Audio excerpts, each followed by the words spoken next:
미국의 어떤 의사가 흥미로운 실험 결과를 발표했습니다. 인간이 호흡할 때 토해내는 숨을 모아보면 가라앉는 물질이 생기는데 이 침전물의 색깔이 감정에 따라 달라진다는 것입니다.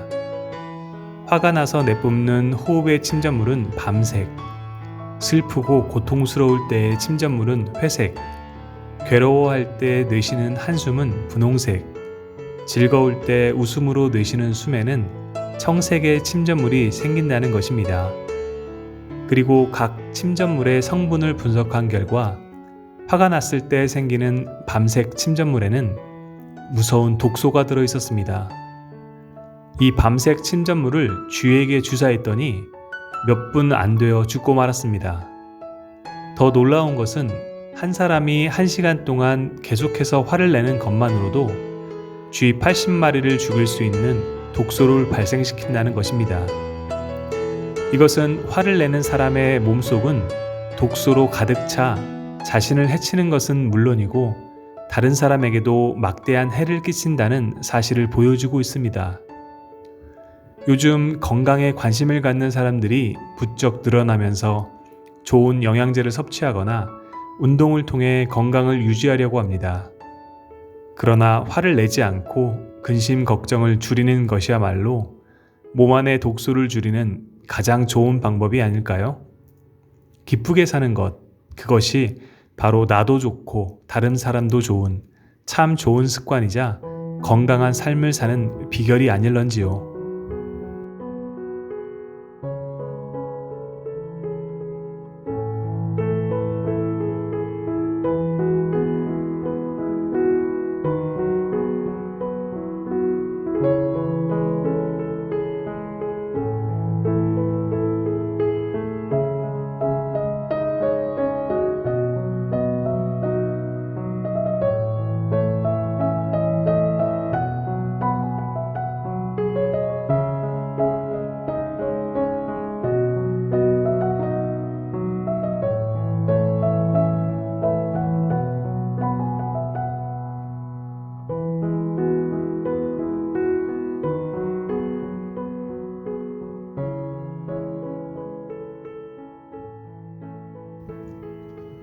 어느 대학교의 연구 결과에 의하면 아침 햇살 정도의 밝은 조명 아래서 밤근무를 하는 여성 근로자의 경우 정신 집중이 잘 되어 작업 능률이 올라간다고 합니다.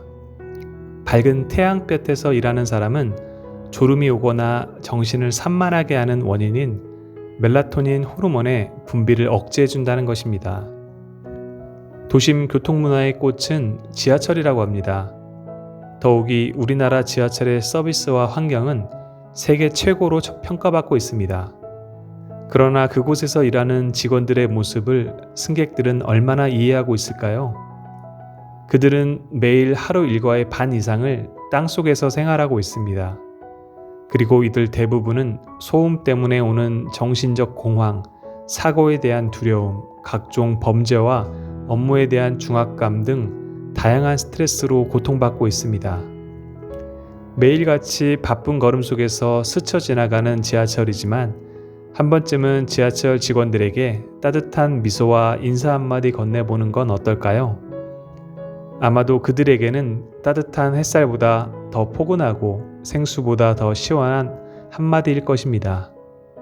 우리는 서비스를 주는 사람의 친절을 당연하다고 여깁니다. 그러나 이제는 받는 사람의 친절도 함께 고민해야 할 때인 것 같습니다.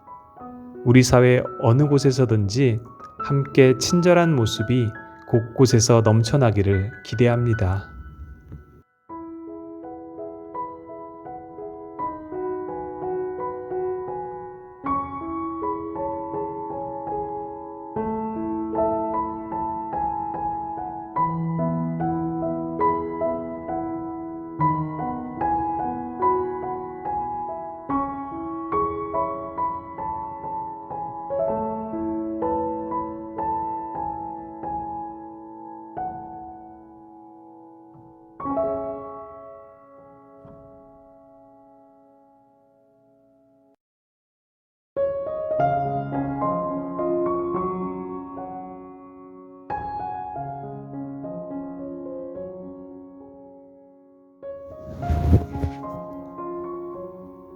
뉴질랜드는 가장 아름다운 자연을 보유한 국가이면서 청소년들의 자살률이 세계에서 가장 높은 나라입니다. 몇 년 전 뉴질랜드 언론이 청소년들의 자살에 대한 여론조사를 발표했습니다.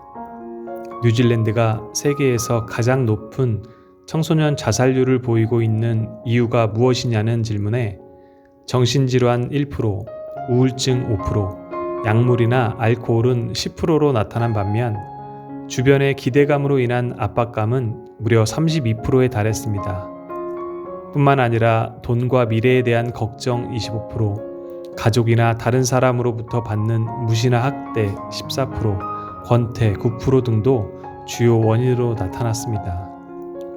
이 신문의 조사는 청소년들은 미래에 대한 걱정에 사로잡혀 있으며 가족은 이런 걱정을 덜어주는데 도움이 되기보다는 짐이 되고 있다는 것을 말해주고 있습니다. 아름다운 자연이나 훌륭한 교육 환경이 청소년들의 미래를 보장하지는 않습니다. 이 세상 어느 곳이든지 청소년들은 불확실한 미래에 대한 염려와 고민을 안고 살아갑니다. 이들에게 진정으로 필요한 것은 혼자가 아니라는 믿음과 변하지 않는 가족들의 환한 미소일 것입니다.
늙어간다는 것을 표현할 때 서양 사람들은 얼마나 오래되었는가 라는 표현을 사용합니다. 10살을 표현할 때 영어는 10 years old, 즉 10년만큼 늙었다는 표현을 씁니다. 그러나 한국 사람들은 늙어감을 표현할 때 나이를 먹는다 라고 말합니다. 크게 다르지 않을 것 같은 나이 들매 표현이지만 우리의 표현에는 나이를 먹어감에 따라 내면의 무언가가 축적되어 간다는 의미를 지니고 있습니다. 즉, 나이를 먹었다는 말은 지식, 경험, 연륜과 노련미가 쌓여간다는 뜻입니다. 우리의 표현은 서양 사람들보다 훨씬 의미 있고 생산적이라고 생각됩니다. 우리 전통에는 늙는다는 것을 상실이 아닌 생산의 의미로 여겨왔습니다. 그러나 요즘은 60세가 되기도 전에 퇴직하는 것이 관례가 되고 가정에서도 나이가 들면 들수록 가장으로서의 역할은 희미해져 갑니다. 늙어간다는 것은 지극히 자연스러운 삶의 일부입니다. 고령화 시대를 맞이하여 젊은이와 노인들이 마음의 창을 열고 함께 배려하고 웃으며 일할 수 있는 사회가 되었으면 하는 바람입니다.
유명한 작가 오헬리의 단편 중에 강도와 신경통이라는 이야기가 있습니다.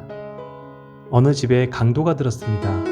부스럭거리는 소리에 잠에서 깨어난 주인은 강도와 마주치게 되었고, 강도는 총을 들이대며 주인에게 "손들어! 라고 말했습니다. 집주인은 엄격결에 왼손만 들었습니다. "왜 한 손만 드는 거지?" 강도가 묻자 주인은 자초지정을 설명했습니다. "저는 신경통이 심해 오른손이 거의 마비되었습니다. 아무리 들려고 해도 도저히 들 수가 없습니다." 이 말을 들은 강도는 얼굴 표정이 바뀌며 다가와 이렇게 말합니다. "사실 나도 신경통 때문에 이 짓을 하고 있어. 낮에는 일도 하지 못하고 밤이면 온몸이 쑤셔서 잠도 못 자고 결국 총을 들고 이렇게 강도짓밖에 할 수가 없었다오." 이렇게 시작된 대화가 서로의 아픔을 털어놓으면서 날이 밝을 때까지 계속되었다고 합니다. 이 짤막한 얘기는 우리에게 인간관계의 비밀을 가르쳐주고 있습니다. 누군가와 내가 동질성을 인식하는 순간 이미 마음속으로는 친구가 됩니다. 하지만 때로 친하던 사람이 나와 생각이 너무 다르다는 것을 알게 되면 서서히 사이가 서먹해지고 멀어지게 됩니다. 내 편견에 살이 접혀 남을 판단하기보다 상대의 입장을 이해하고 배려할 때 우리가 사는 세상은 더 따뜻한 사랑으로 가득해질 것입니다.